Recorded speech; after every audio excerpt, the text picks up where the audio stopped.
Bienvenue dans Tarikhou Ramadan, le journal du Ramadan, avant-dernier numéro, j'espère. L'amicale des élèves et étudiants du mouvement panafricain citoyen Jotna de Cheikh Tidiane Gadio a effectué un dogu partage ce lundi au campus social de l'université Cheikh Anta Diop de Dakar. L'amicale est à sa 4e édition et se dit sensible à la situation de certains de leurs camarades, surtout après les récentes violences survenues au Temple du Savoir.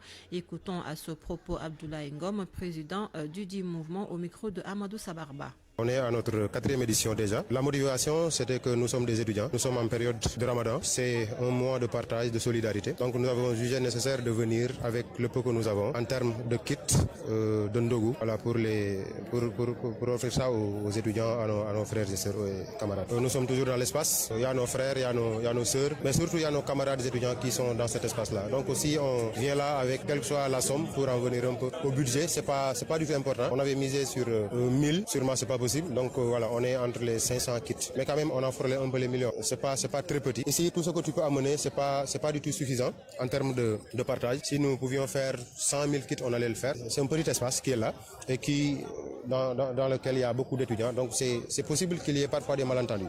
Mais quoi qu'il en soit, ça ne justifie pas ce qui s'est passé récemment. À Kaolack, la mairie est venue en aide aux nécessiteux et aux imams pour la Korité. Des enveloppes financières, du riz, de l'huile et du sucre ont été distribuées. Au moins 1500 personnes ont bénéficié de cet appui. Ibrahima Djamé.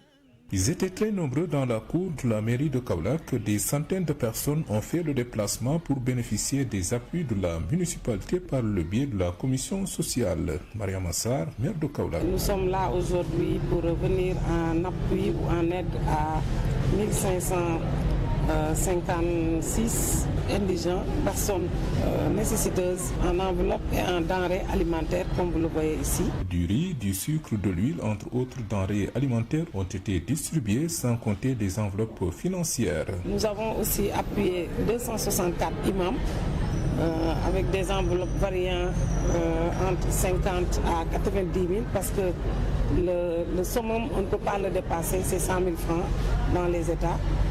Et donc nous avons donc prévu des enveloppes pour le Khalif général de Médina Baye, le Khalif de Léona Niassène, l'imam Ratib de Kaolack et les autres familles religieuses comme Kassaville, Touba Ndorong et Bouchra.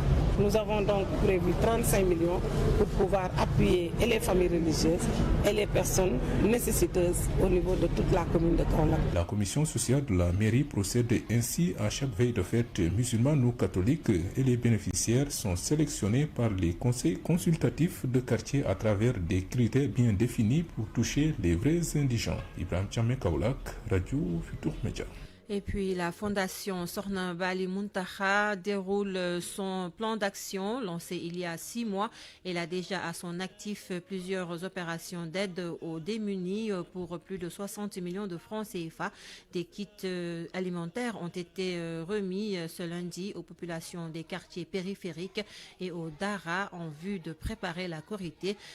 Écoutons Cheikh Diop, il est membre de la fondation Sokhna Bali Muntaha. Il est avec Marema Diop. Une fondation qui vient de naître en moins de 6 mois. Sur ça, la fondation a pu distribuer une lot de denrées alimentaires et des enveloppes à des personnes diminuées. Comme la fondation a pu aider surtout les personnes vulnérables, c'est pour cela que la fondation a dégagé une enveloppe de plus de 62 millions répartie comme sur les denrées. On a distribué 4000 sacs de riz.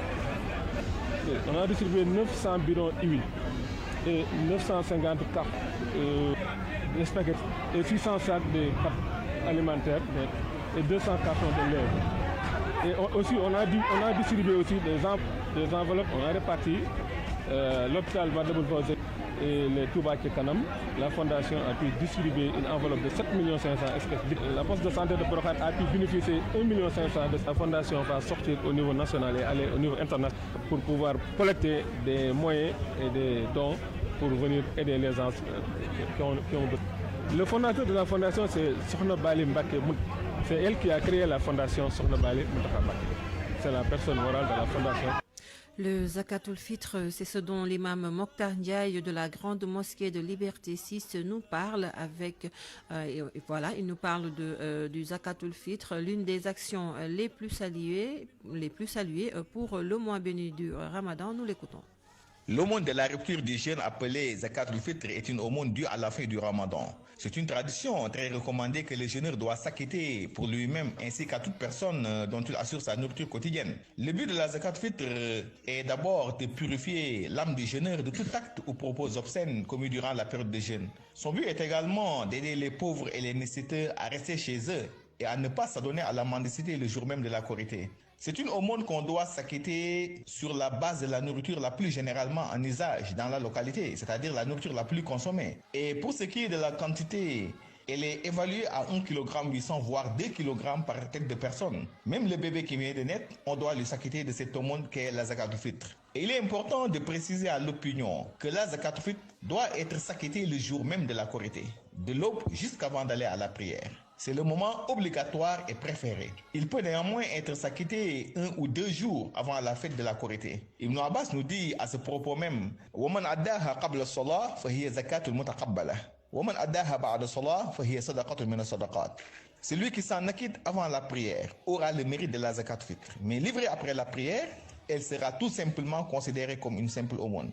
Et la Zakatul Fitr, il faut la préciser, elle est destinée à 8 catégories de personnes, dont 2 sont prioritaires, à savoir les pauvres et les nécessiteux. Et il y a quelques précisions, détails que nous devons clarifier à ce sujet. Premièrement, une personne riche, ou je dirais même une épouse riche, qui a véritablement les moyens, peut donner sa Zakatul Fitr à son époux, qui n'a pas les moyens.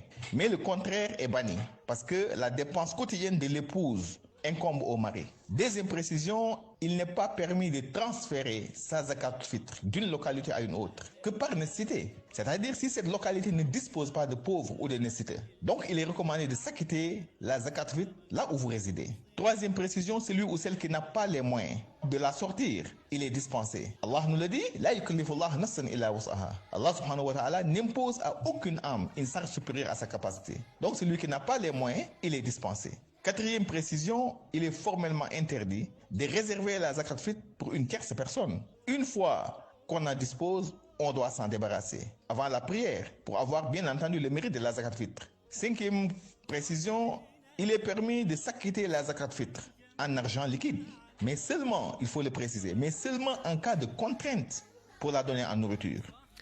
Le Colisée de l'éveil, un espace de réflexion scientifique sur l'homme animé par Mam Cheikh Ahmed Tidjansi. Vous pensez certainement à Al Maktoum radiyallahu ta'ala anhu, mais il s'agit de son petit-fils. Il est l'initiateur du Colisée de l'éveil, un jeune qui se nourrit du savoir de son homonyme. Amadou Sabarba nous dresse le portrait du fils de Serigne Moustapha Sy, responsable moral du Daïra Moustachidine ou Moustachidat. Besoin d'épanouissement. Il y a une illusion là. La société ko indi société ko soxla ci yow waaye soxla ko société bi.